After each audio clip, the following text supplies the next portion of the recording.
The sound of coins clattering on the kitchen counter used to make me flinch. It meant he'd lost again. That night was worse than usual. The house smelled like cigarette smoke and sweat.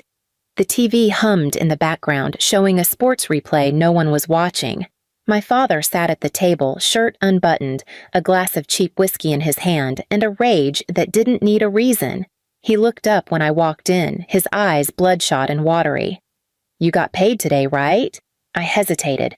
My paycheck was folded inside my wallet, barely enough for rent and groceries for me and my son. I already knew where this was going. "Yeah," I said quietly, "but I need it for bills." He slammed the glass down so hard the liquid splashed. "Bills? You think your bills matter more than family?" "Dad," I said carefully, "you owe those people thousands. I can't fix that. I can barely keep food in the fridge. Please subscribe to our channel and tell us in comments from where are you watching this video." He leaned forward, the skin around his eyes tightening. "You wouldn't even have food if it weren't for me. I raised you, didn't I?" "Raised me?" I almost laughed. "You drank, gambled, and broke everything you touched. You didn't raise me, you ruined me." The silence after that was sharp. Even the TV seemed to stop. He stood slowly, pushing the chair back with a screech. "Say that again." I didn't. I didn't need to. He grabbed the first thing he could find, the heavy black cord from the old radio that hadn't worked in years, and swung. The first hit landed across my arm, a sting like fire. The second caught my shoulder. I tried to move back, but there was nowhere to go. "You ungrateful brat," he shouted, swinging again. "You think you're better than us? You think I'm the problem? You're the reason we suffer." My body jolted with each word, the sound of the cord slicing through the air mixed with the hum of the old ceiling fan. My mother sat in the doorway, arms crossed, her expression empty. "Just give him the money," she said quietly. "He's stressed." Something inside me cracked that moment, not a bone, not skin, something deeper, something that had kept me believing family meant something. When he was done, he threw the cord onto the table and reached into his pocket. "You'll transfer it tomorrow," he said, breathing hard. "If you don't, I'll find another way." He left the kitchen, muttering curses under his breath.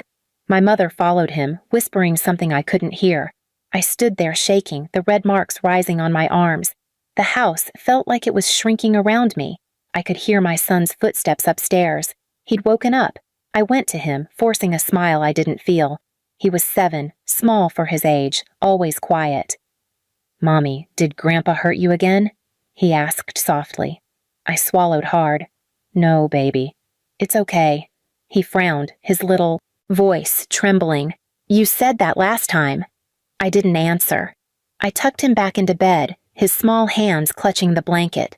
I sat beside him until he fell asleep, staring at the bruise on my wrist under the dim nightlight. By morning, I'd already made my decision. I wasn't going to call the police. I wasn't going to post online. That would have just made me the problem again. But I wasn't going to give him a single dollar either. Instead, I packed a bag, put my son in the car, and drove to work early. I told my manager I needed extra shifts. Anything. I didn't tell him why. I just worked until my fingers bled, saving every penny. For weeks, the calls came, first angry, then desperate, then threatening. When I didn't pick up, my mom left a message. "He's in trouble. They're coming for him. You could stop this if you wanted to." I deleted it, because maybe for once, the trouble that always found me would finally find him instead. And when it did, I planned to be ready, not to save him, but to make sure he learned what suffering really felt like.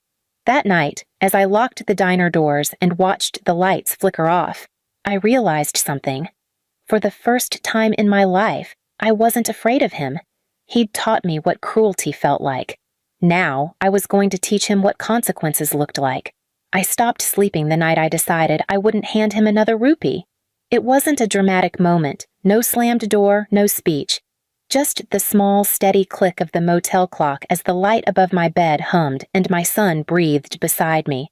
I stared at the ceiling until dawn and thought about every time I'd given up my hope for their peace, my tips, my last dress for an interview, the small debts I'd quietly paid so they wouldn't have to look bad in front of their friends.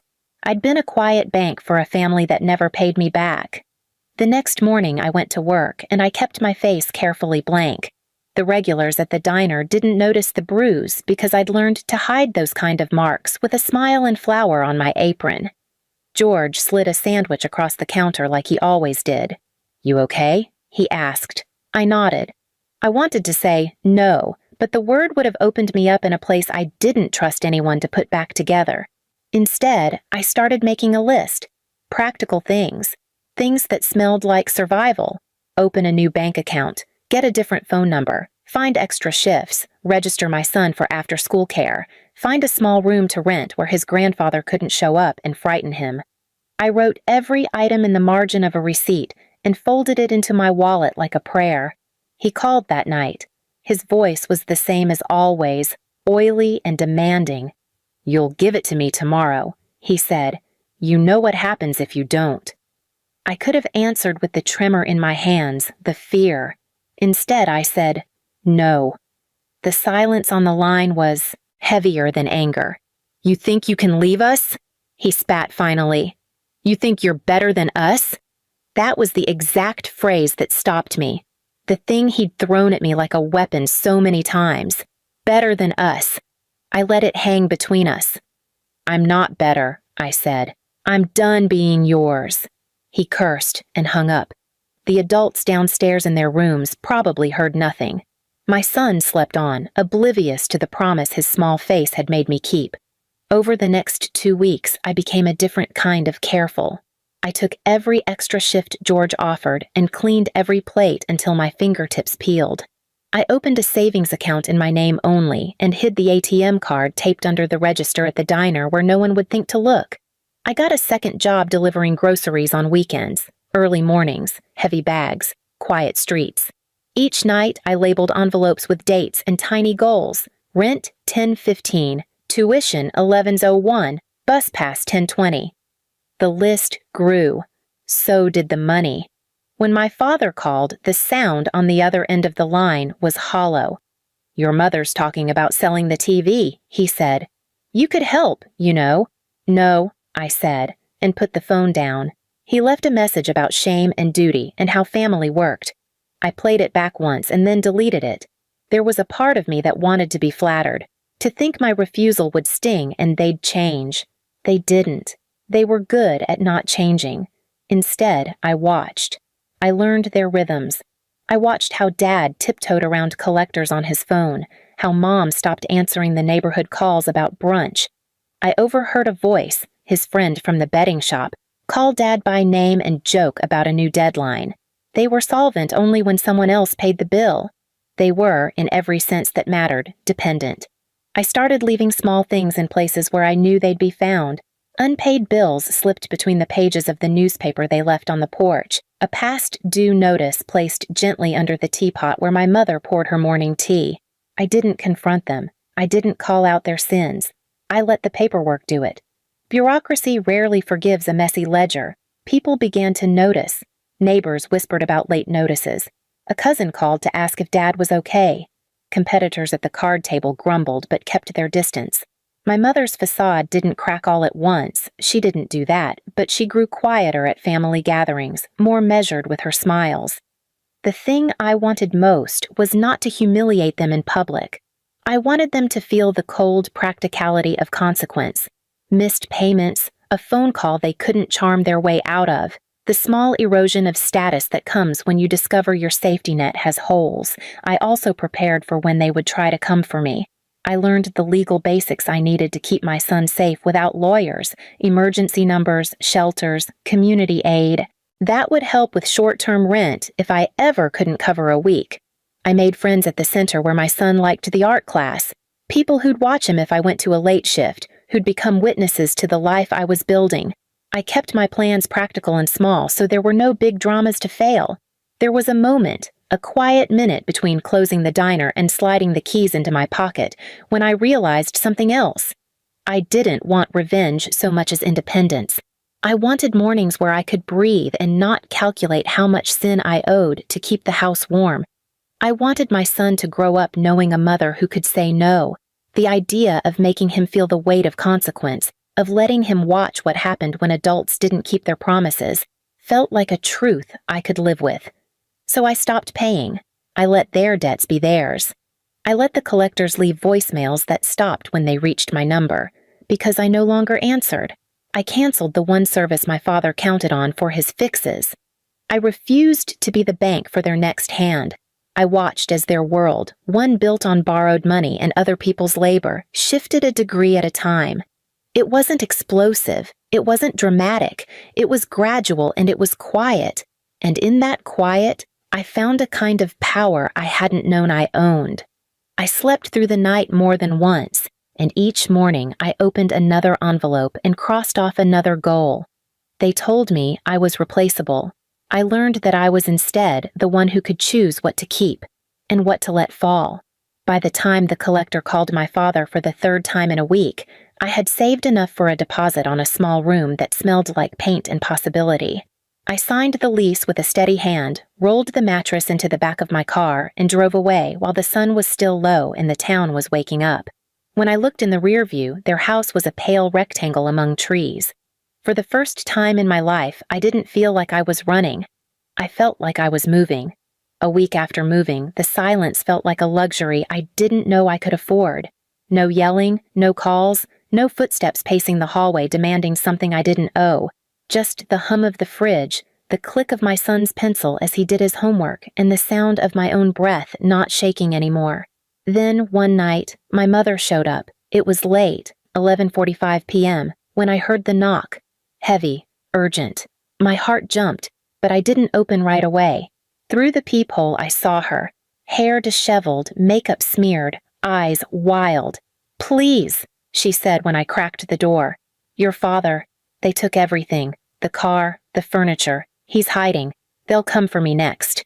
I didn't feel the pity she wanted. "You mean they came for what you owed?" I said quietly. "You don't understand," she snapped. "They'll kill him." "I understand perfectly." I replied. "I told you I couldn't keep paying. You made me pay anyway. Now you can't buy your way out either." Her lips trembled. "You sound just like him." "No," I said. "I sound like someone who learned from him." She looked over my shoulder, her voice lowering. "You'd let your own father die?" I stared at her.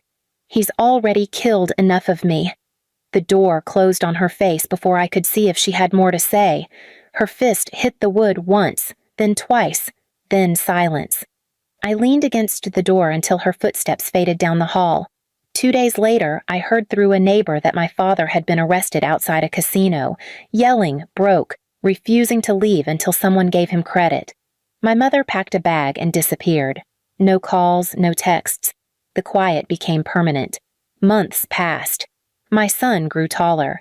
I found laughter again in small things. His school projects, late-night cartoons, the way the world didn't collapse if I said no. I didn't become rich, but I became free. Sometimes, when I walked past the old diner window and saw my reflection, I saw the bruises that weren't there anymore. The mark of the cord had faded, but the memory hadn't. And yet, I smiled, because pain was no longer my inheritance. Silence was no longer my prison. My father once said I was the reason they suffered.